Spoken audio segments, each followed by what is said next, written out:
Алматы, Чымкент, Нұр-Сұлтан қалаларынан аренда менен 5 жылдық жұмыс істейтін жастарға арендамен үй алған кісілер, біз оплата қалай жасаймыз? Ең оңай жолы үйден шықпай Каспий Кз-пен оплата жасау. Қазір қалай жасау керек? Көрсетемін. Каспий Кз приложениені ашамыз. Ол жерде платежи деген бөлімде налог для физлицо по реквизитам басасыздар. Налог для физлицо по реквизитам бірінші тұрған. Сіз физический лицо ретінде төлейтін боласыз. Бірінші қатарда тұрған платежканы басамыз. Одан кейін выберите тип платежа. Бұл жерде именно налог қалай төлейтініңіз туралы. Сіздерге әр қаланың өзінің тұрғын үй басқармасы берілген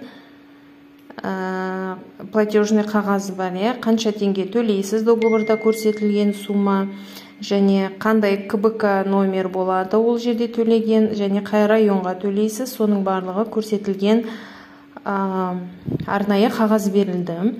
Біз Алматы қаласы бойынша төлейтін болсақ, мысалы Алатауский район болсын, Наурызбайский район болсын, берілген жұмыс істейтін жастарға бірінші номерді енгіземіз, КБК номерді. Ол жерде номер бізде 201 507. Сіздерде КБК номерді енгізгеннен кейін бірден доходы от аренды жилищного фонда находятся в коммунальной собственности городского республиканского значения столицы.